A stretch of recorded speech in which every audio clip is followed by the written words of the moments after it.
verse 12 again. And if you have not been faithful in that which is another man's, who shall give you that which is your own? If you serve wealth, it is not yours. You are its, because it becomes your master. Because when we serve Yahuah, he's our master. So can you see the picture? And you want to go and be a pastor, you want to go lead a congregation, but when it's time for you to serve a congregation, you can't do that.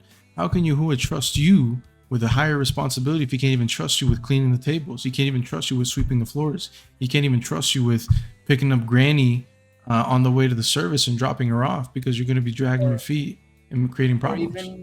Shalom. Shalom. Shalom. Shalom, y'all. What do we have here? A new setup, new cameras. Look better. Man, what episode is this?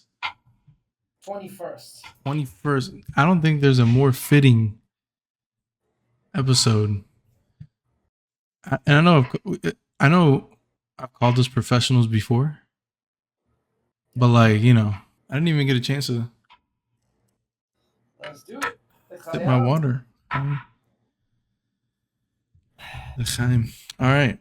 Well, welcome to episode 21. You might be asking, what are we doing here? Man, again, this question? What are we doing here? You're reading the word. Reading the word. That's right. From the bread of life. That's right. And yeah, we're reading out of Luke today. Luke 16 through 20. Yes, we are finishing the parsha from last week that has not been posted yet on the channel because I couldn't get to editing it yet because of, what I had to do in the week. But yes, we are feeding today's going to be shorter than normal. I mean, the reading part, maybe with the comments and the questions and whatever, it kind of goes longer for people that are watching the live stream. But we're just going to be finishing last week's parsha because it was the end of Genesis, 49 and 50, the first two chapters of Exodus, and then the Brit Hadashah, the New Covenant part. So today, Luke 16 through 20, finishing the 13th parsha. Yeah, and just so you guys know, we're live. Live. Right now we're live. With the schedule pretty much, and maybe one day this will change again for the 80th time. But right now we're going live every Thursday night around 8:30. We probably start, and we go until we finish reading whatever that section is. You know, in this case, Luke 16 through 20. Last week, you were here. Which, if you're watching this live, we haven't posted last week's yet, but that's what Yahusha was just saying. But we had we shared our testimonies live, and that was a lot of fun. That was a big yap fest. That was a yap extravaganza. I think it was the longest episode so far. I mean, I guess I need to check because I know that once a few of the episodes we read like both the Torah and the Brit Hadashah, and they were like close to 2 hours, if not 2 hours. Yeah. Last week the testimony night was like 2 hours and a few. Yeah, and bro, I mean, after the end of that, yeah, I felt like a baby. I was so tired, and I had to be up for work the next morning. I had to be up at 5:30, but I slept great. You know why? Because I got the rest of Yahuah. You know what I mean? So I didn't even need 8 hours. What's that? That's pipsqueaks, man. We give him the glory too. So. I slept great. Like I was almost dozing off mid thing because I had worked the whole day. Yeah. And, like it kind of gave me fuel. It's a good thing that I started because otherwise I would be like. Yeah, bro. I'm not gonna lie to you. When I was, we didn't even talk about it, but in my mind, I thought maybe you understood. And I was like, man, because I was, bro, when I was like towards the end of that, like when you were finishing, I was like, my eyes were getting heavy. And then I was about to be like, all right, and next week we'll do my testimony. And then you're like, so Nehemiah, what was your testimony? I was like, well, I guess we're here. And so we just went into it. But it was a lot of fun. It was a nice little something different. Anyways, back to what we were talking about. Yeah, so we shared testimonies. That was awesome. Just kind of give you a little bit insight on us, and you know, down the line as willing, the channel grows, more people. We can always point them like, hey, if you want to know who we are a little more, get a little more personal information about, you know, who we are, what Yahusha, more importantly, what Yahusha has done for us, and what the work he has done in our life. We can always point them to that video, and you know, down the line, I'm sure there'll be more. There's always, the testimony doesn't stop. The testimony, your whole life is a testimony. Your testimony doesn't end when you got saved. The testimony continues throughout your walk. And there's always new things that Yahusha is delivering you from, that he is teaching you, that you are growing in. So there'll probably be multiple versions of our testimony as the years go on. And Yah willing, we continue to be fervent. We continue to be disciplined. We continue to pursue Yahuah. So besides that, it is not a coincidence that our lives are called, like, we are called to be living epistles. What is right? an epistle? Like a letter, a book, a Mm-hmm. booklet. So a book is not only like 2 pages, and then it's a long process. Mm-hmm. Some writers take years to write one book. Mm-hmm. So it's the same thing in our lives. Yeah. And I'm excited. So as we said, today we are reading through Luke. We're almost done. We're in chapter 16. Gonna get to 20. I think maybe there's like another 4 chapters after that. 24 is the full amount. So then the next couple episodes after this, we'll be finished with the third gospel, excuse me. And we're going right into John, which is my favorite book of the 4 gospels. Yeah. Of the 4 gospels, I like Matthew because, like, of the parables in Matthew, to me, are simpler to understand now. Yeah. And also I like extensive books, but Dr. Luke, for instance, he gives us way too much detail. Yeah. So sometimes I lose myself. Like we read we read the first 16 verses of a chapter, and then in the 22nd, 23rd verse, I'm like, okay, but what happened in the beginning? I forgot. Yeah. So Matthew to me is easier to digest. Yeah. So Matthew to me would be my favorite. And Mark is the shortest of the 4, right? Yeah, 16 chapters. Okay. Yeah. So I like John. Obviously, he was the one who was closest to Yahusha, and he had the most intimate relationship. But it's obviously, and anybody who's been around the scriptures, anybody who's read the Bible, it's known as a more personal gospel, right? It's known as a more intimate, record keeping account, I guess, the most intimate account. And I just love the way, it's like cliche. It's like when someone asks you, what's your favorite Bible verse? And everybody picks like Philippians or something like that. Like, and everybody knows John 1:1, but like just the way it starts, the man's just like, he just started cooking right off the bat. You know what I mean? He's like, that pen was on fire. Or that quill, whatever the heck they use, back in the day.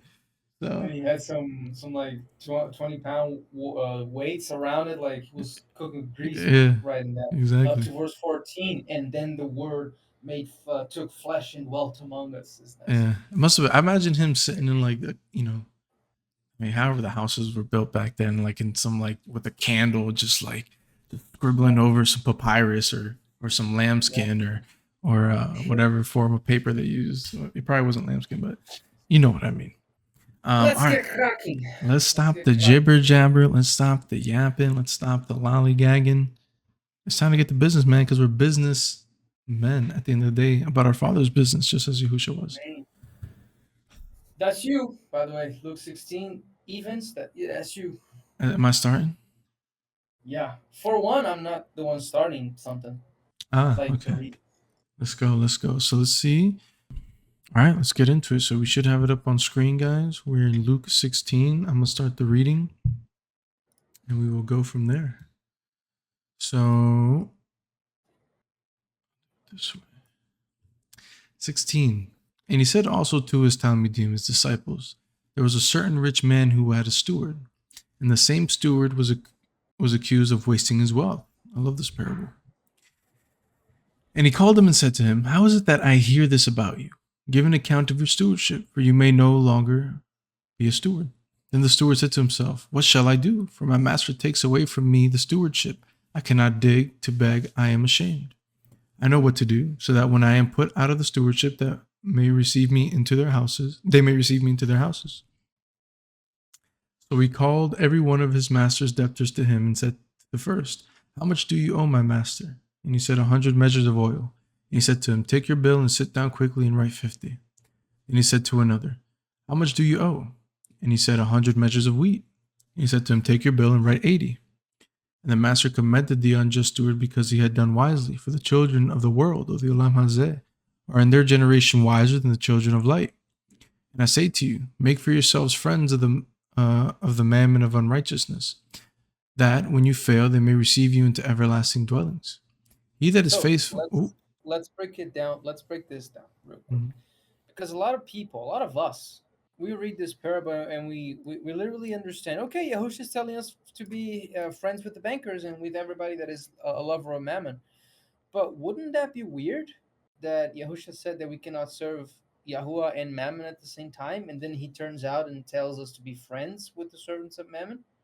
So let's break this parable down, the first part of it, because it continues. So let me Want me to just go back up? Oh, you no can no hear. yeah, I'm scrolling down because when I resized my screen, I messed up the formatation because I'm following it here so we don't mess up the system Mm-hmm. that we are using now. So 16:1, and he said also to his disciples, and then he's about to do an explanation of something. So the steward in verse 2, he was basically caught red-handed abusing his stewardship. He was wasting the wealth of his master. So this guy is not a great guy to begin with. So it's not that he was doing something great for his master. He was just basically trying to redeem himself out of something he was already doing. Mm-hmm. So, and then he goes on, this man became very wise, financially speaking, out of a sudden when he was caught red handed. Then look at what Yahusha says in verse 8. For the children of this world are in their generation. What was the same generation called by the words of Messiah?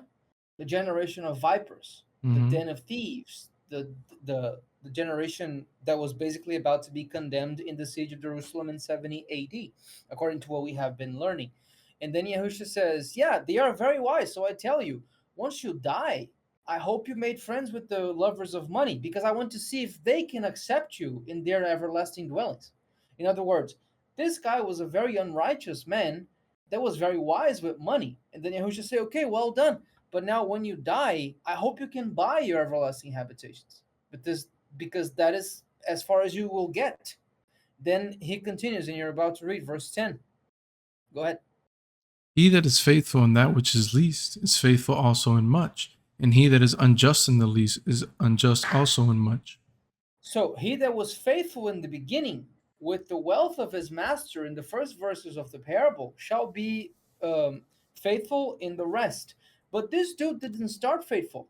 He started unfaithful, but he was very wise and cunning to revert his situation. But he started unfaithful, he will end unfaithful in the wealth of his master. What is the wealth of Yahuah? The word of Yahuah, the wealth that we lay up, the wealth that we can lay up Mm-hmm. in the Shamayam, where the Right. moth doesn't corrupt, where the time doesn't oxidizes and everything else, and that doesn't fade. So this parable, as far as I could understand, and I don't think I'm wrong because I'm not twisting the text, he started being unfaithful in the least. That was basically just to do his job. He was wasting his master's wealth.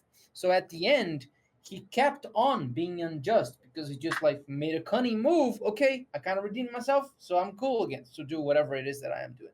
Right. It's very similar during the parable of the wedding, when the thief comes in with he sneaks into the wedding, but he's not waiting. He's not wearing the wedding garments. And Right. that's how he's identified right away. And this is a very simple principle. So, and just to kind of add more to what Yoshi's saying, this principle applies in everything. So when you look at, a lot of us will look at our life and say, I'm struggling paycheck to paycheck. I'm living day to day. I'm not making the money I need. Why is Yahuah keeping me in this position? But oftentimes, not everybody, but oftentimes what you need to do is look at your situation. And are you being faithful with the little you have? Can Yahuah trust you with more? Right? Because for one, and I think we maybe spoke about this in different episodes, and I'm not coming from this of the perspective of someone who's wealthy, right? Like, I don't have millions of dollars in the bank. But I don't think you need to be a millionaire to understand some basic principles. You go to your job, right? You work 40 hours a week. You get paid to be there a certain amount of time. If you're the kind of person who shows up to work and you do the bare minimum, you're wasting your employer's time. And this is just talking about secular work, right? You go to your job, you work 8 hours a day, you show up and you're sitting around, you're on your phone in the bathroom for 6 hours of the day, you take a 30-hour lunch and you do nothing. You have the same spirit that this steward has, because Yahuwah is providing for you through this job, and by your poor work ethic, you're misrepresenting Yahuwah, because you're saying, I am a disciple of Yahuwah and this is the kind of work I do for people. If you're going to your office and you're stealing things out of the office, you're taking things that don't belong to you. Like, do you get what I'm saying? Like, you're enacting in this behavior that shows that you are not worthy to be a steward, to or have greater responsibility. Because even in the simple things, even in a smaller role, in a smaller task, you can't even produce a quality of work. Now, let's divert that to the kingdom. Let's divert that to your ministry, your congregation that you serve in, your pastor, your spiritual leader, your spiritual father. He assigns you, he says, hey, I need help doing this, this, and this in the congregation. And you're dragging your feet. You show no commitment. You're always late. You're not willing. You're not eager. You're causing problems. And you want to go and be a pastor. You want to go lead a congregation. But when it's time for you to serve a congregation, you can't do that. How can Yahuwah trust you with a higher responsibility if he can't even trust you with cleaning the tables? He can't even trust you with sweeping the floors. He can't even trust you with picking up Granny on the way to the service and dropping her off, because you're going to be dragging your feet and creating problems. Or even with being content there. Right. Maybe you're not the star of the show, but like, can you not just be there and learn first? Yeah. Can you not be humble? You know what I mean? Like, you're not going to just be the CEO of a company. You're not going to be the shaliach. You're not going to be the apostle. You're not going to be the pastor of a congregation the first day you get saved. It doesn't work like that. So I guess the point I'm trying to make is very simple. And I think Yahusha in this parable is addressing it, or stating it very plainly. If the little that you have, Yahusha has given you a certain amount of provision. You make a certain amount of money a year, and that money you're going gambling, you're buying drugs, you're buying frivolous things unnecessarily. It doesn't mean you can't have some nice things. You can't. I'm not saying that at all, but I'm saying unnecessarily, right? There's things that you could be helping in the ministry, but instead you go and spend it on $5,000 Gucci flip-flops. You know what I mean? How can Yahusha trust you with 10,000 and you're not going to go buy 2 pairs of Gucci flip-flops? First comes the ministry. First comes his work. And then if he sees that he can trust you with the little, he knows he can trust you with a lot, if he sees it as fit. So I hope that made sense. And it also takes time. As Nehemiah said, it's not the first day, it's not the second day. Maybe it takes a few years. Maybe it takes more than a few years. Maybe it takes like 10 years. Mm-hmm. It depends on what Yahuwah has for you. But this principle is true nonetheless, regardless of the timestamp that Yahuwah puts in your service. Amen. 11. Where are we at? Okay. If therefore you have not been faithful in the unrighteous mammon, who will commit to your trust the true riches? Exactly what we're talking about. And if you have not been faithful in that which is another man's, okay, same thing. So you shouldn't be an honest man only when it comes to the congregation, because you have to remember you're a light to the world. Your actions are a representative. You are a representative of Yahusha when you step out in the gates of your community, in the gates of your congregation, but also out in the world. So if you live in a double life, if you have 2 different personalities, if you're the straight edge guy when you're in the congregation, but you're out in the world, partying with hookers and doing blow, it's not going to look too good for you. And it ain't going to last for too long either. Right. And I think 12 is such a powerful verse because I think it should put in perspective for everybody. As we were saying earlier, the first day you get saved, you're not going to be, leading 6,000 congregations and having 1 million people following you because you know what you're doing. Like, no, first you have to serve another man's ministry. You have to fall in line and you have to learn how to be a servant. What does Yahusha tell us? He who is least in the kingdom is greatest. He who is the greatest. Yahusha embodied that himself, for he did not come to be served, but he came to serve, right? And he's the greatest of all the greatest. And how is that? Because he came to provide the ultimate service, to be the ultimate servant. He didn't come here to be pampered. He didn't come here to be,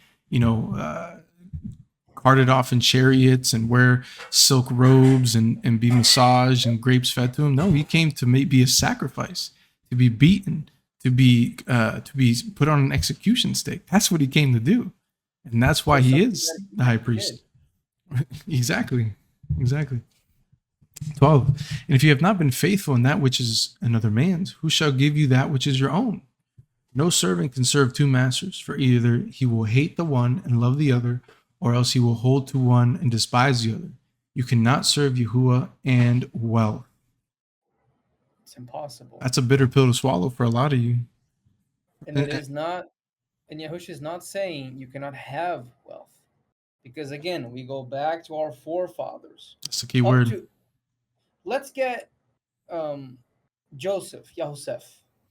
He was literally the second in command of one of the most powerful nations that ever existed. I don't know precisely the dynasty or the empire trend line that he was at, but he was one of the richest dudes ever. Solomon, he was the richest man to ever live in proportion, even with inflation. So Yahuah is not saying that you cannot have wealth, that you need to be paycheck to paycheck forever. That's not the truth, and that contradicts scripture, because he said that we are supposed to be the head and not the tail. We are supposed to lend and not to borrow. So what Yahushua is saying here, putting into the context of the parable, you cannot serve Yahuah and try to serve wealth at the same time. Dude was basically serving wealth. How? How do I go back to my money laundry scheme? I just make the creditors of my master pay a little bit, and then he puts me back in. I'm back in my game. I'm gonna be keeping the money laundry scheme going. I'm gonna keep the wasting my master's wealth going. This is why Yahusha said in the previous verse, those that are unfaithful, they will keep being unfaithful, because that is their way. How? Verse 12 again. And if you have not been faithful in that which is another man's, who shall give you that which is your own? If you serve wealth, it is not yours. You are its, because it becomes your master. Mm-hmm. Because when we serve Yahuah, he's our master. So can you see the picture? Mm-hmm. Amen.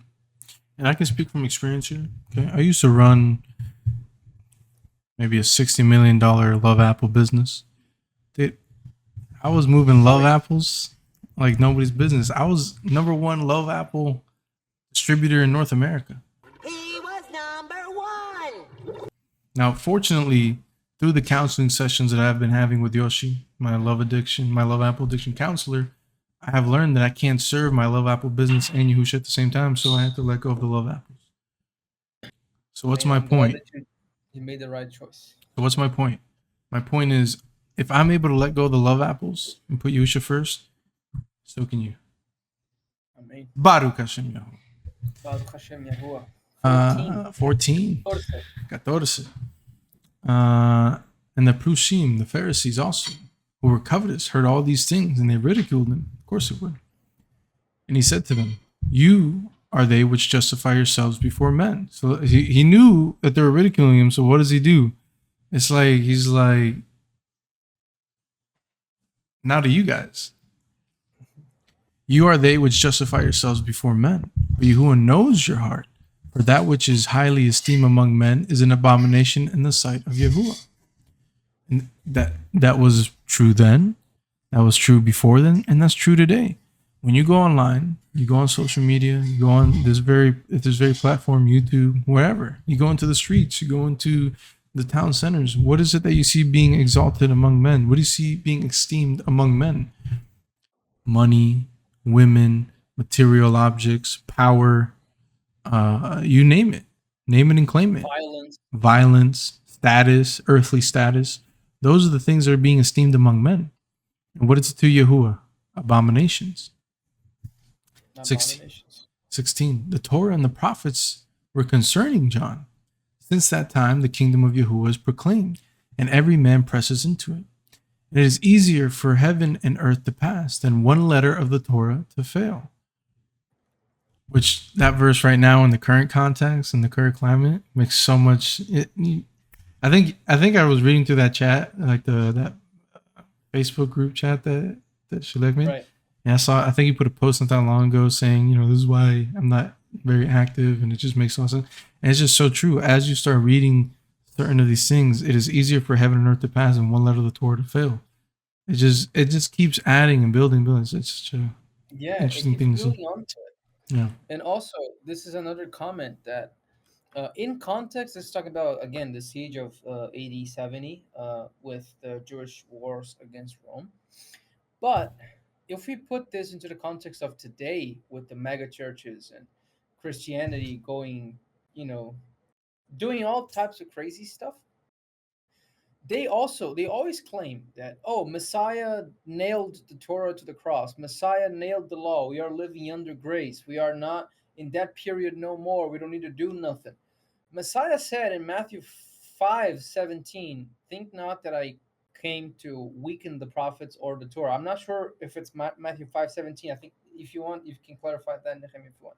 But he said in one of the books, and I don't remember now the address, don't think that I came to do away with these things, but I came to reveal it completely in its Mm-hmm. intended fullness. And Yahusha comes here again and he says, it is easier for the heavens and the earth to pass than for one letter of the Torah to fail. And people say, oh, but he was not talking about the Old Testament. Okay, what was written in his time? He was the New Testament. Without him, there is no New Testament. So in his lifetime, there was nothing written. So he could only be possibly talking about something, the Old Testament, the prophets, the Torah, the Ketuvim, the writings, the people divided in minor prophets and greater prophets. It's just prophets, just guys talking about his work and everything that he was about to do. So the Torah has not gone anywhere. Amen. It's just that you have been taught that the Torah was nailed to the cross. So yeah, the Torah was nailed to the cross, but then he rose back because Yahusha is the word. As we started the podcast, John 1:1, if he's the word and the Torah, the law, the word has been done away with, then Yahusha never rose back from the dead. So you see how disconnected this reality is? The Mm-hmm. Torah has not gone anywhere. The only difference is after the end of the Mosaic age, the heavens and the earth that Yahusha is referring to here in Luke chapter 16, 17. After that, the sacrifices, the way of the temple worship ended because those were basically temporary cover ups for sin. But Yahusha did the ultimate sin. But what did he say about the Shabbat? Forever, all your dwellings, all your generations. What did he say about Pesach? Forever, and all your dwellings in all your generations. Did he say about Chag Matzot, Shavuot, Sukkot, Yom HaKippurim, Shmini Atzeret, everything, Yom Teruah, always forever. So we keep or we try our best to honor what is forever. The Torah has not gone anywhere. The problem Mm-hmm. is you have not been taught there. Correct. This. Correct. Right here. Whoever puts away his wife, Zisha, and marries another commits adultery. Whoever marries, okay, well, let me finish this verse. And whoever marries her that is undivorced from her husband commits adultery. Okay, so Yoshi, so you're telling me, you're telling me that you're not allowed to ever divorce your wife? You have to, like, if you marry someone and they're like, you come home one day, you know, you're working for Nehemiah at the Love Apple plant. You've been harvesting apples all day, working your tail off, trying to provide for your family, your kids, 401k, retirement, you know what I mean, your dog and all that. You come home and your wife is like with another dude. She's doing weird witchcraft seances in the house. I can't divorce her because then that means, you know, I'm committing adultery if I marry someone else. Oh, so this is the thanks I get for working overtime. The reality you just painted really actually happens with a lot of people. So that part was right. But what Messiah is saying here, and this is a tip for everybody, for me too. Let's not read into the text what is not there. Because sometimes we think something says something, but it doesn't. Once. But the cognate of the Hebrew word here, even in Greek, the Greek here is apolion. That means to put away, meaning in other words, to abandon. Everybody that abandons, and the cognate here of the Greek 630, G630, is the Hebrew shalach. That is the same root for the word sholiach, sent one. So if you just send your wife away just because she didn't cook your breakfast right, then you are forcing her to commit adultery because she's basically doing something that she was not supposed to be doing in the first place. She has not received the rights to move away from you. She is probably going to marry somebody else, but she has never finished the marriage that she had with you. So the Greek here is apolion, G630, in Hebrew shalach. So It is improper to just send somebody to the wilderness to die just because you don't like her anymore and you want to trade her in for a newer model. That doesn't work. And it was working in the Pharisaic Jewish controlled Jerusalem. It was a common practice to just like get rid of people. Or he wouldn't have addressed it. Yeah. Beautiful. 19. There was a certain rich man who was clothed in purple and fine linen and fared very well every day. And there was a certain beggar named Lazarus who was laid at his gate, full of sores. That you know as Lazarus. 21. Desiring to be fed with the crumbs that fell from the rich man's table. Moreover, the dogs came and licked his sores. And it came to pass that the beggar died and was carried by the heavenly angels into Abraham's bosom. The rich man also died and was buried. And in Sheol, the grave, he lifted up his eyes, being in torment, and saw Abraham far off and Elazar in his bosom, Lazarus. And he cried and said, Father Abraham, have mercy on me, and send Elazar, Lazarus, that he may dip the tip of his finger in blood and water, and cool my tongue, for I am tormented in this flame. But Abraham said, Son, remember that you in your lifetime received your good things, and likewise Lazarus evil things. But now he is comforted, and you are tormented. And besides all this, between us and you there is a great gulf fixed, so that those who would pass from here to you cannot, neither can they pass to us that would come from there. That's bone chilling. Then he said, I ask you, therefore, Father Abraham, that you would send him to my father's house. For I have 5 brothers, that he may testify to them, lest they also come into this place of torment. Abraham said to him, They have Moshe Rabbeinu, Moses, Rabbi Moses, I guess is what you would say. Moses, our Rabbeinu means, Rabbi means teacher, Enu means ours. So Our teacher. You have Moses, our teacher, and the prophets. Let them hear them. And he said, No, Father Abraham. But if one went to them from the dead, they will make teshuvah, repentance. And he said to him, If they listen not to Moses, our teacher, and the prophets, neither will they be persuaded, though one rose from the dead. And you know the severe implications about this? What did Moses and the prophets spoke about? That one would rise from the dead.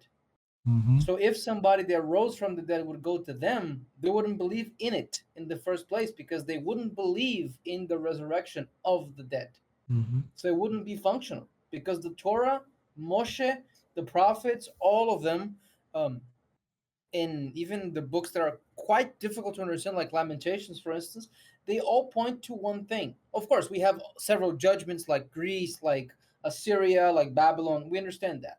But the prophecies that touch like then futuristic events, now fulfilled, they normally point to one single event, the resurrection of the just and of the unjust. But if these guys didn't believe in the scriptures, they wouldn't believe in the resurrection of the dead, and they wouldn't hear the message of somebody that would have risen from the dead. Would have made no sense. Precisely. So chapter 17, Luke 17. Then said he to the Talmidim, It is impossible that offenses will not come, but woe to him through whom they come. It were better for him that a millstone were hung around his neck, and he was thrown into the sea, rather than that he should offend one of these little ones. Take heed to yourself. If your brother trespasses against you, rebuke him. And if he makes teshuvah, forgive him. And if he trespasses against you 7 times in a yom, and 7 times in a yom turns again to you, saying, I make teshuvah, you shall forgive him. And the shlichim, the apostles, said to Yahusha, Yahuah, increase our amunah, our faith. And Yahusha said, if you had amunah as a grain of mustard seed, you might say to this mulberry tree, be plucked up by the root and be planted in the sea, and it should obey you. But which of you, having an avad, a servant, plowing or feeding cattle, will say to him immediately, when he is come from the field, go and sit down to eat? But would you not rather say to him, make ready for my supper and dress yourself and serve me until I have eaten and drunk, and afterward you shall eat and drink? Does he think that servant because he did the things that were commanded him? I think not. So likewise you, when you shall have done all those things that I commanded to you, say, we are unworthy servants. We have done only that which was our duty to do. In other words, for you to have more faith, You need to do more than the bare minimum. Because think of you as my servants. If you are my servants, technically I'm supposed to thank you for what you have done, right? Wrong, because that's your job. You need to do more in order to have more faith. Remember, people, the one of the secrets to, not a secret, but one of the methods to understand scripture, one of the most successful ones, is to get things into context. Yahusha is talking about the faith being as a mustard seed, that basically is a small seed that becomes a gigantic tree. By what? By planting of it. And how do you plant? By action. So, and then he goes on to this. You, if you had that faith, you'd be able to tell a tree to be plucked up by the root, be planted in the sea, and he would obey you because you actually did something for that to happen. And then he goes, but which of you having a servant plowing, or having an employee, when it's time to finish the day, will invite the guy to eat? You're not going to do that because he's just doing the bare minimum. He's just doing the job. He's not doing anything else. The same way with the faith. You want to have more faith? Enact the faith, because that is what builds faith. The book of Yaakov, James says, faith without works is dead. You need to enact your belief. At least this is how I understand this parable. And no, I don't understand all of them, but I'm trying my best here. So bear with me. Yeah. So, 11. And it came to pass, as he went through Yerushalayim, that he had passed through the midst of Samaria and Galilee, Shomron and Galil. And as he entered into a certain village, there he met 10 men that were lepers, who stood far off. And they lifted up their voices and said, Yahusha, Yahuah, Master, have mercy on us. And when he saw them, he said to them, go show yourselves to the priests. And it came to pass that as they went, they were cleansed. And one of them, when he saw that he was healed, turned back and with a loud voice esteemed Yahuah, and fell down on his face at his feet, giving him hodu, thanksgiving. And he was a Shomronite, he was a Samaritan. And Yahusha answered, said, were there not 10 cleansed? But where are the 9 who separated? There are not found any that returned to give Tiferet, glory to Yahuah, except this stranger. And he said to him, arise, go your way, your faith has made you whole. And the Pharisees demanded to know when the kingdom of Yahuah should come. He answered them and said, the kingdom of Yahuah is not coming with observation. Neither shall they neither shall they say, see here, or see there. For see, the kingdom of Yahuah is within you. It is spiritual. And everybody always understood that, we always, basically hid ourselves from this verse. But it is true, the kingdom of Yahuah is a spiritual thing. And as we have been learning in an amazing series that Shaliach Moshe has been putting together through the Ruach, and also through people like Dr. K. Preston, Mike Sullivan, and all the other guys, it is making more sense and every day more sense that Yahusha has already returned. And key observations like this basically are, to me at least, what cement this truth. The kingdom of Yahuah, the thing that we read about in the book of Revelations, that everybody was expecting to be something physical, like a spaceship dropping from the sky, is not going to happen, because that would imply that we can see this, but we are not going to see it because the kingdom of Yahuah is in us, meaning in the Ruach that we already have once upon salvation. Amen. 22. And he said to the Talmidim, to the disciples, the Yamim will come when you shall desire to see one of the days of the Ben Adam, the Son of Man, and you shall not see it. And they shall say to you, see here, or see there, go not after them, nor follow them. For as the lightning that flashes out from one part under the Shamayim, the heavens, and shines to the other part under the Shamayim, so shall also the Ben Adam be in his day. But first, he must suffer many things and be rejected by this generation. Why? Because everything should be fulfilled in his generation, this present tense generation. Not ours, but present tense in his generation, his time. And as it was in the days of Noach, so it shall be also in the days of the Son of Man. They did eat, they drank, they married wives, they were given in marriage, until the day that Noach entered into the ark and the flood came and destroyed them all. Question to everybody. Did anybody in Noach's day saw the waters coming? Did they see the ark being closed? No, they were, feasting. They were living normally, as normal. The same thing happened in the return of Yahusha. Everybody was caught by surprise. Mm-hmm. But the murderers saw him in the clouds, because he said, "You're going to see me when I come back on the clouds of my Father with power and great glory." 28. Likewise, also, as it was in the days of Lot, they did eat, they drank, they bought, they sold, they planted, they built. But the same day that Lot went out of Sodom, it rained fire and brimstone from the Master Yahuah, from the Shamayim, and destroyed them all. Even so shall it be in the day when the Ben Adam is revealed. In that day, he who shall be upon the housetop with his belongings in the house, let him not come down to take it away. And he that is in the field, let him likewise not return back. Remember Lot's wife. Whoever shall seek to save his life shall lose it, and whoever shall lose his life shall preserve it. I tell you, in that day there shall be two on one couch. The one shall be taken, and the other shall be left. Two shall be grinding together. The one shall be taken, and the other left.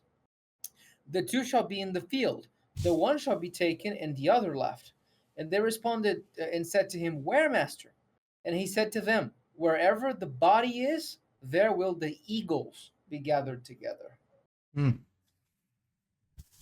Imagine that. That would be a frightening sight to behold. 18. And he spoke a parable to them to this end, that men ought always to make prayer and not to faint, saying, there was in a city a Sophet, a judge who feared not Yahuah, neither regarded man. And there was a widow in that city. And she came to him, saying, do right to me regarding my adversary. And he would not for a while.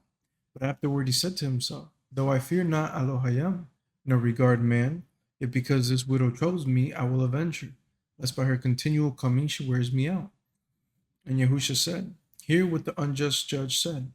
And shall not Yahuah do good to his own elect, who cry day and night to him, and he has patience with them? I tell you that he will do good to them speedily. Nevertheless, the Son of Man comes, shall he find faith in the earth? And he spoke this parable to certain people who trusted in themselves and were righteous and despised others. Two men went up into the temple to make prayer, the one a Pharisee and the other a tax collector. The Pharisee stood and made prayer within himself. Elohayim, I thank you that I am not as other men are, extortionists, unjust, adulterers, or even as this tax collector. I fast 2 meals on the Shabbat. I give ma'aser of all that I possess. And the tax collector, standing far off, would not lift up so much as his eyes to the Shamayim, but smote his breast, saying, Elohayim, be merciful to me, a sinner. I tell you, this man went down to his house justified rather than the other. For everyone that exalts himself shall be humbled, and he that humbles himself shall be exalted.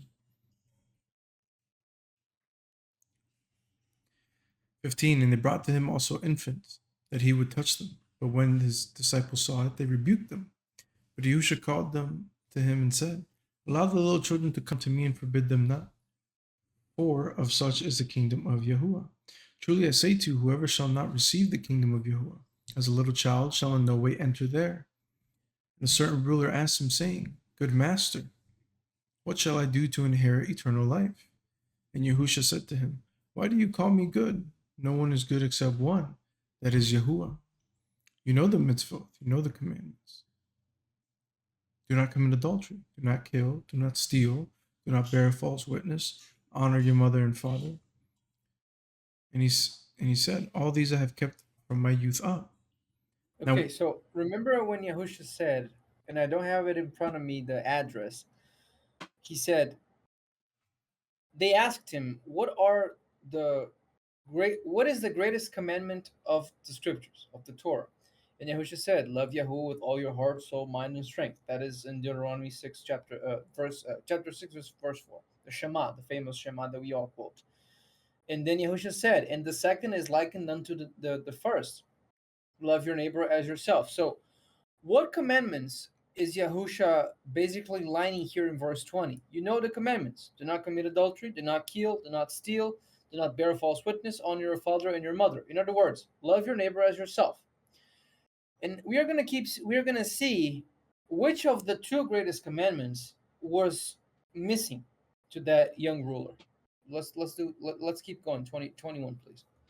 And he said, all these have I kept from my youth up. And when Yahusha heard these things, he said to him, yet you lack one thing.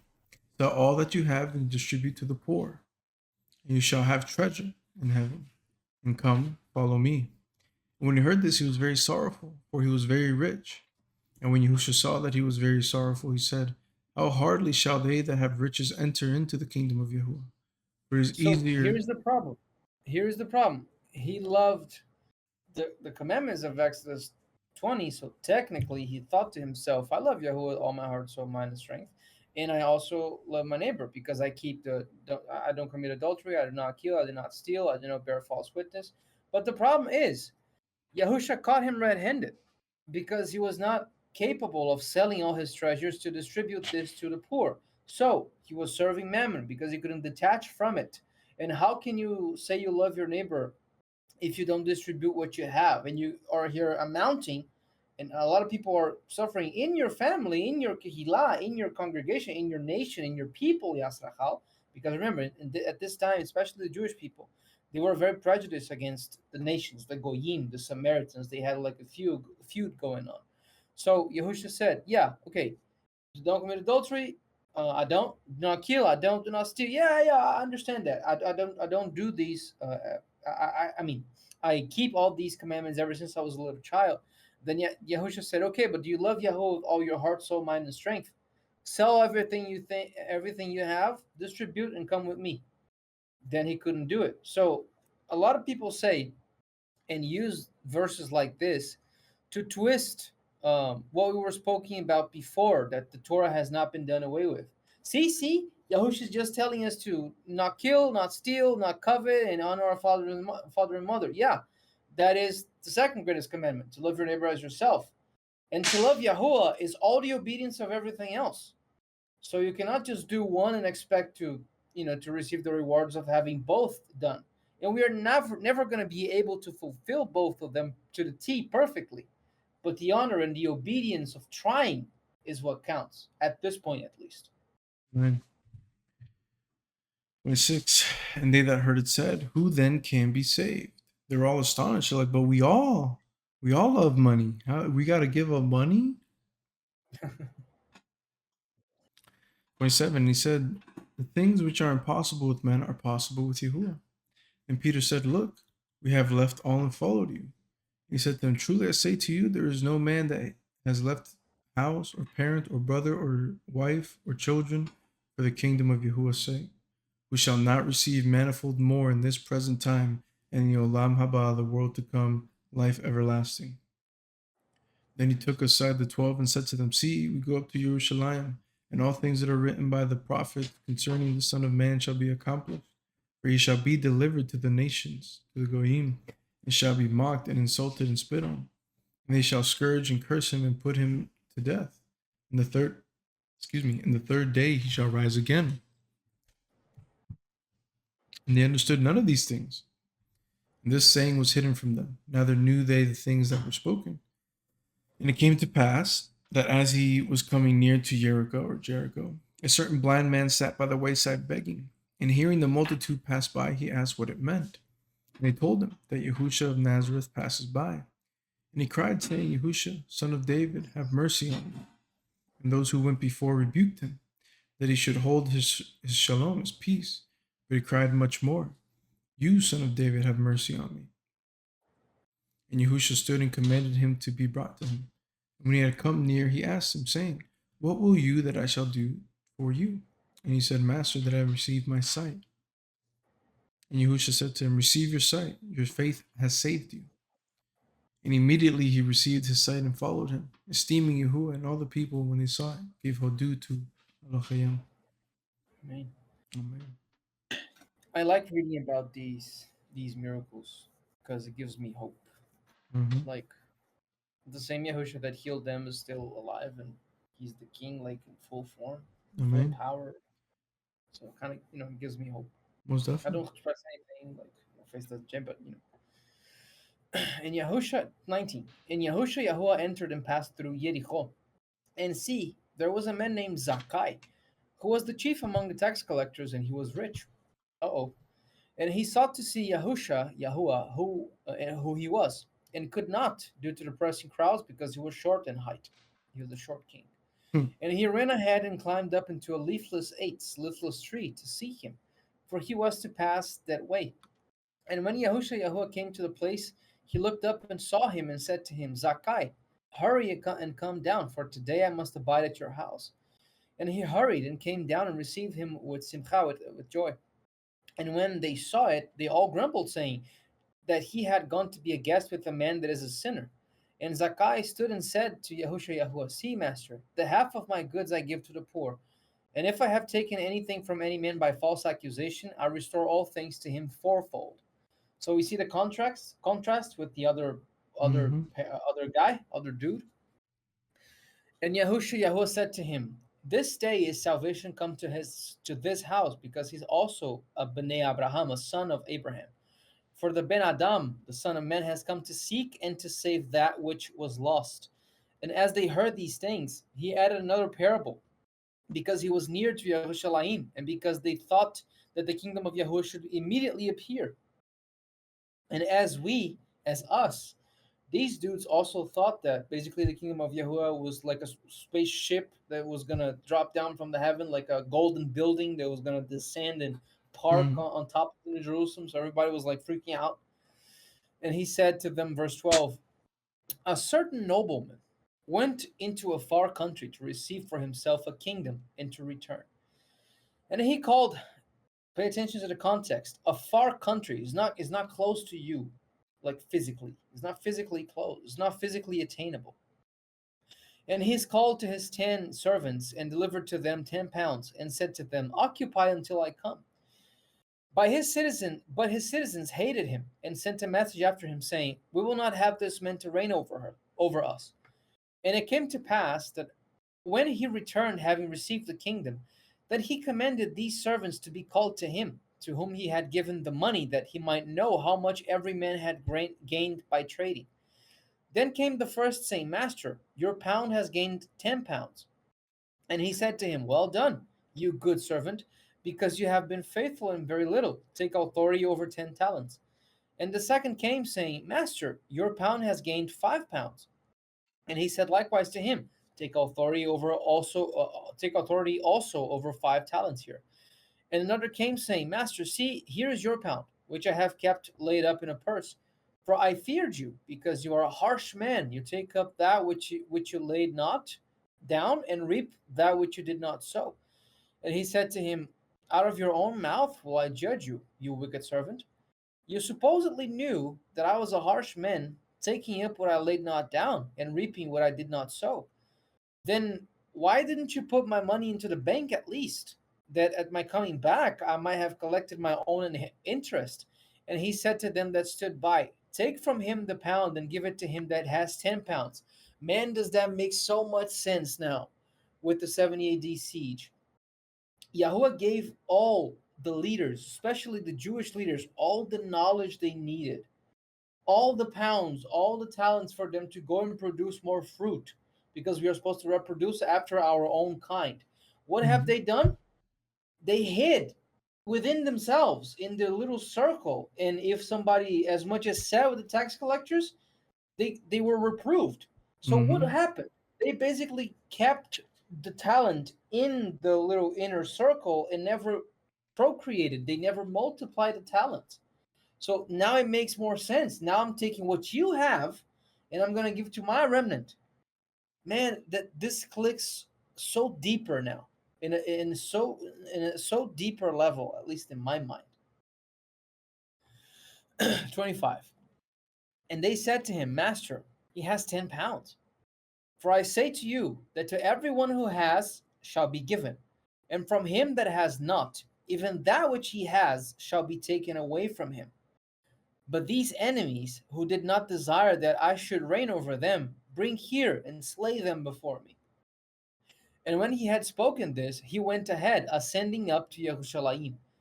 And it came to pass, when he was come near to Beit Fari in Beit Ania, at the mountain called the Mount of Olives, he sent two of his disciples, saying, Go into the village opposite you, in which As you enter, you shall find a colt tied, on which no man has sat. Loose him and bring him here. And if any man asks you, why do you loose him? This shall you say to him, because the master has need of him.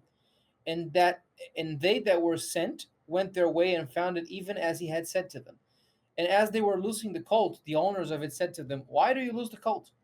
And they said, the master has need of him.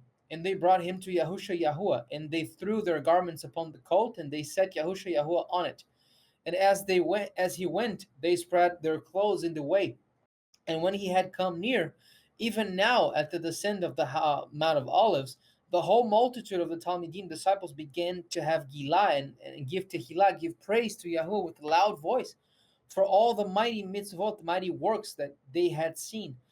Blessed be the King that is coming in the name of the Master Yahuwah. Shalom in the Shamayim and Tiferet in the highest. And some of the Pharisees from among the multitude said to him, Master, rebuke your disciples. And he answered and said to him, I tell you that if these should hold their shalom, in other words, be quiet, the stones would immediately cry out. And this is something that I wanted to point out because it came to my mind. I was working in the scriptures today, and this scripture that talks about Yahusha coming in a colt in the foal of a colt, if I'm not mistaken, is Psalm 69. That is, he was the king of the Jews, the kingdom of Yerushalayim, especially the kingdom of Judah. He would come in like a little donkey, as it is written here. But what kind of catches my attention the most is in verse 37. And when he had come near, even now the descent of the Mount of Olives. Does that ring a bell? Zechariah 14. So they thought that he was fulfilling that part of Zechariah 14. But the thing is, in Zechariah 14, there is a lot of destruction. In here, this dude is coming on a donkey. So they were like, oh, maybe the prophets made a mistake. Maybe that's it. It ain't no destruction. The king is here. Let's party.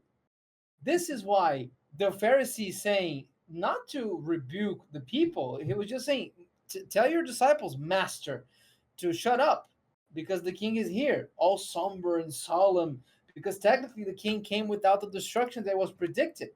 But they were sorely mistaken. Very sorely.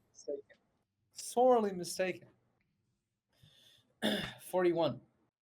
And when he came near, he beheld the city and wept over it, saying, if you only knew, even in this day, the things that belong to your peace, but now they are hidden from your eyes. For the day shall come upon you that your enemies shall cast a trench around you and surround you and press you on in every side, and shall lay you even with the ground, and your children within you, and they shall not leave in you one stone upon another, because you knew not the time of your visitation. I feel And like he this, went into. I feel like this is just like those, just 42 to 44. I feel like you get this insight into Yahusha's mind where it's like he's just describing the pain he's feeling going into the situation, knowing like, yo, once this happens, like it's GG for these guys. Like they, at this point, from now on, once this next series of events that are about to, this chain reaction that's about to be started, Right. after this, like you guys are done. Like the rest is not going to be hidden from your eyes because I'll be gone, and the work will continue outside of here. I'm going to send the disciples. I'm going to send the apostles out into Asia Minor. I'm going to send them out of here, and they're all going to leave. And the next time you see me, Oh, hell gonna break loose. it's not going to be good for you. So it ain't gonna be a pretty picture. yeah, it's such a deep and saddening thing to say. If only you knew, even in this your day, things that belong to your peace. Like this is supposed to be their day. Like they should be rejoicing that this is about to happen. You get what I'm saying? Right. And this is what Yahushua is saying. He's like, if only you knew that even this your day, the things that belong to your peace, but now they're hidden from your eyes.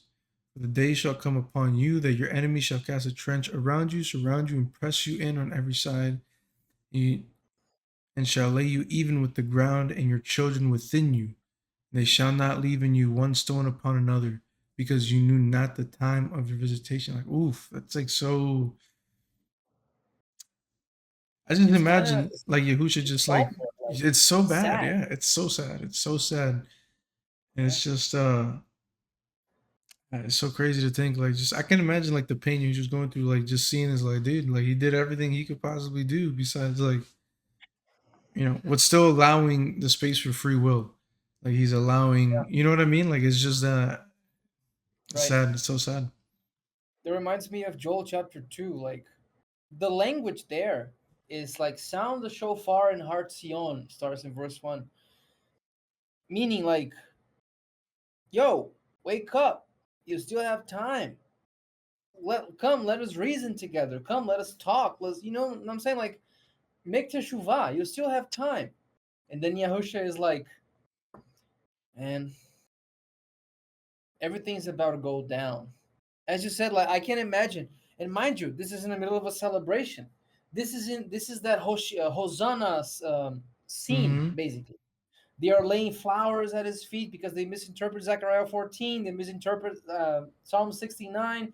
They think everything's gonna be okay and everything's gonna be fine. And Yahusha, man, you have no idea These what's guys coming. don't even know what's coming.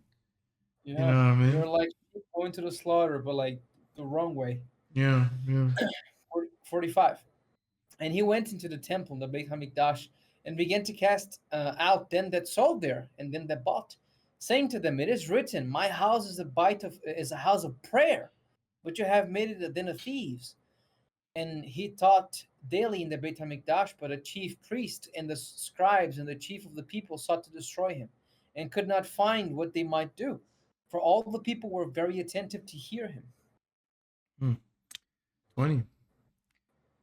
And it came to pass that on one of those days, as he taught the people in the temple and proclaimed the Besorah, the gospel, the chief priests and the scribes came to him with the Zachanim, the elders, and spoke to him, saying, Tell us, by what authority do you do these things? Or who is he that gives you this authority? And he answered and said to them, I will also ask you one thing, and answer me. The baptism of John the Baptist, was it from heaven or from men? And they reasoned among themselves, saying, If we shall say from heaven, he will say, Why then didn't you believe him? But if we say of men, all the people will stone us, for they are persuaded that John, this is John the Baptist, was a Navi, a prophet. And they answered that they could not tell us, that they could not tell where it was from. And it's just, what bothers me is this is like another window into the backwardness of the minds of the Pharisees, the Sadducees, the Sanhedrin, the religious leaders at this time. How and this just shows that they know that they were doing. It's almost like they know that he is the Messiah, but Yeah, it's just the willful ignorance, like the voluntarily blinding yourself because you don't want to accept it, because that means you're going to lose your power, you're going to lose your authority, you're going to lose your stature, and you're going to have to subject yourself to the true king. But they yep. just are so like corrupted and so blinded by this lust for power and position that it's like, Pride, really. yeah, pride. And it's like, it's so crazy. So crazy to me. So crazy. Yep. 8. And Yahushua said to them, Neither do I tell you by what authority I do these things.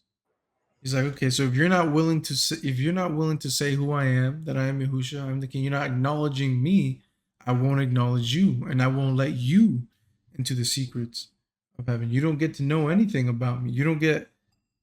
It's either you're in or you're out. Yep. You're either hot or cold. There's no in between. Yeah. The wall upon which you are sitting belongs to Satan already. Either Mm-hmm. you are with me or you're against me. 8. And you said to them, Neither do I tell you by what authority I do these things. Then he began to speak to the people this parable. A certain man planted a vineyard and leased it forth to farmers, and went into a far country for a long time. And at the season he sent a servant to the farmers, that they should give him of fruit of the vineyard. But the farmers beat him and sent him away empty. And again he sent another servant, and they beat him also and treated him shamefully and sent him away empty. And again he sent a third, and they wounded him also and threw him out. Then said the master of the vineyard, What shall I do? I will send my beloved son. It may be they will reverence him when they see him. But when the farmers saw him, they reasoned among themselves, saying, This is the heir. Come, let us kill him, that the inheritance may be ours. So they cast him out of the vineyard and killed him. What therefore shall the master of the vineyard do to them? He shall come back and destroy these farmers and shall give the vineyard to others. And when they heard it, they said, let it not be. And again, this is more, just connecting the dots with what Shaliach is teaching. In the end of 15, what therefore shall I do to the master may do to them, the people who's addressing in that present day, in that moment, in that generation. Yeah. It just keeps going and going and going and going. And also another thing that feeds into what you were saying before, like they said to him, like, let it not be. In other words, it is as if they know he's Yahusha, and they're like, nah, man, we cannot admit it, because if we say yes, the Romans are going to invade and we're going to blow up. And also, I'm going to lose my Cadillac chariot that I have. I cannot afford to do that. Yeah. It looks like they are like at the edge, but they cannot accept the fact. Yeah, they're lukewarm. Yeah, they're like, man, he is, but what am I going to do? Yeah. He's like, he is. And like you said, I don't want to give up this Cadillac chariot, but I am willing to give up the eternal Cadillac chariot that's in heaven. You know what I mean? So it's like, it makes no sense. It's like, bro, what? These guys didn't truly believe in anything, actually. Yeah. 100%. 17. And he beheld them and said, what is this then that is written? The stone that the builders rejected. The same has become the Rosh Pinah, the cornerstone. Everyone who falls upon that stone shall be broken, but whoever it shall fall, it will grind him to powder. And the chief priests and scribe the same hour sought to lay hands on him, but they feared the people, for they perceived that he had spoken this parable against them. And they watched him and sent forth spies who pretended to be just men, that they might trap him in his words, so they might deliver him to the power and authority of the governor. And they asked him, saying, Master, we know that you say and teach rightly. Neither are you partial to any man, but teach the way of Elohim truly. Is it right for us to give taxes to Kaiser or not? They wanted any excuse to like do some tax evasion. Yeah. You know what I mean? They're like, yo, you wanna pay it. I mean, I got them. I understand them. Yeah, even though, I mean, if there's one thing we can relate, nobody wants to pay those taxes. I pay all my taxes, IRS, if you're listening. I'm kind of forced to, because like we don't pay taxes like you do. That you have to do it them by hand. The taxes are implied in the product, so we kind of don't even have a choice. Yeah. 23. But he perceived their craftiness and said to them, why do you test me? Show me a silver piece. Whose image and inscription does it have? They answered and said, Kaiser's. And he said to them, render therefore to Kaiser the things that are Kaiser's, and to Yahuah the things that are Yahuah's. And they could not catch him in his words before the people, and they marveled at his answer and held their silence. Then came to him certain of the Sadducees. What is the Sadducees? Sadducees, okay. I don't know why I blanked. Who deny that there is any resurrection, and they asked him, saying, which is crazy because these people profess to be spiritual leaders, they're supposed to know the Torah, to know the prophets, to know the entire Tanakh, and this is all the Tanakh speaks about. But they're saying there is no resurrection. Like, what? What book are you reading? David says in the Psalms, like, time and time again, I shall rest in the earth, and then my master shall raise me again. Like, everybody talks about the resurrection of the dead. It's like, bro, what book are you reading? Because it ain't the same book that we're reading.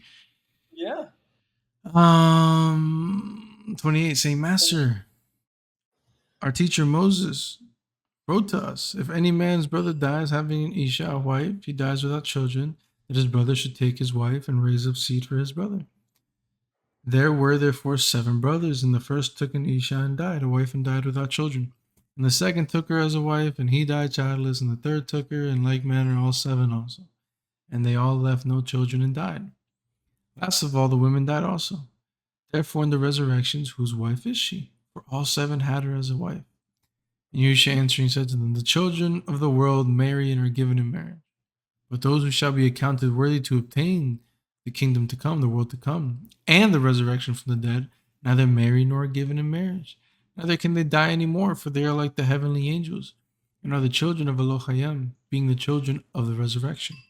Now that the dead are raised, even Moshe showed at the bush when he called the Master Yahuah, the Elohim of Abraham, the Elohim of Yitzhak, and the Elohim of Yaakov.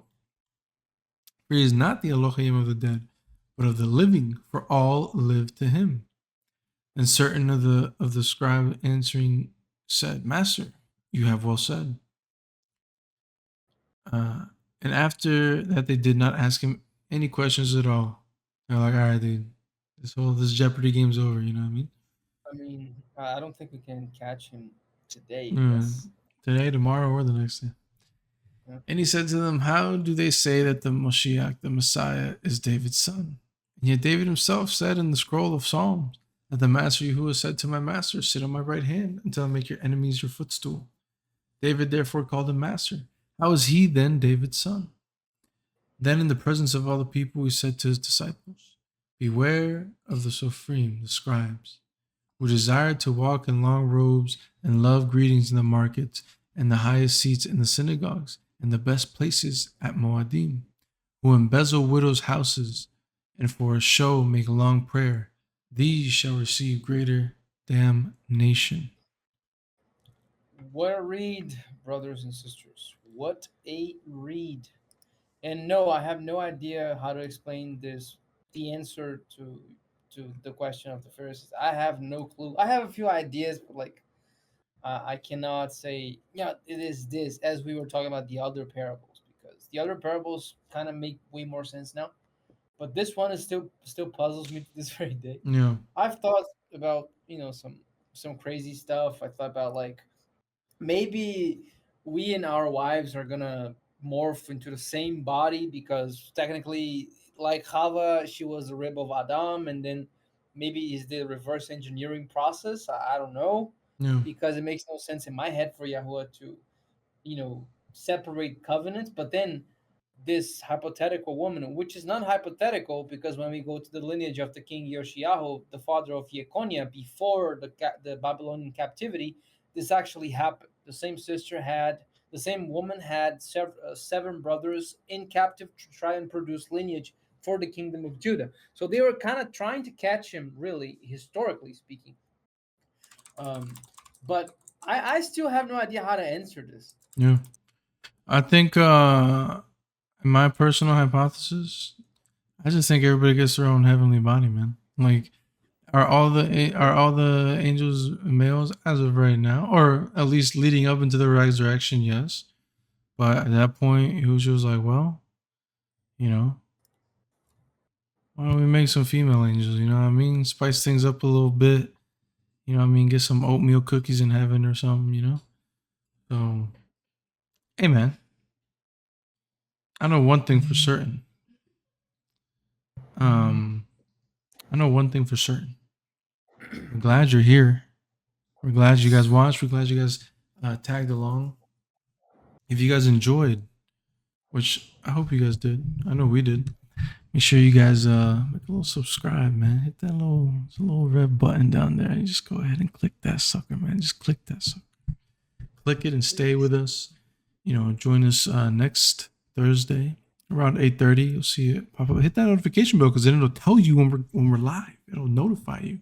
You'll be like right in line, and we'll be in the chat. You can go ahead and chat away, ask us some questions, say something that you find interesting about what we're reading, and that'll spark a cool conversation. That's the whole reason we started doing this live thing, is to interact with you guys and have some fun, man, because the word of Yahuah is fun. It's serious, it's important, it's studious, but it's also enjoyable. It's also a time to partake and fellowship. You can do multiple things. So that's why we're doing this. And yeah. Okay. So like I said, Also, tell us what you thought about the new setup that Nehemiah has put together, because I love it. The animation yeah. stuff. Tell us what you liked. Anyway, go ahead. Yeah. No, that was it. So, hey, we love you guys. We appreciate you. Subscribe, share this all over the place, man. Share on social media, share with your friends, your family, your brother, your cousin, your third cousin, Everybody. everybody. So, hey, we'll catch you on the next one, guys. Shalom, shalom. Amen. Shalom, everybody.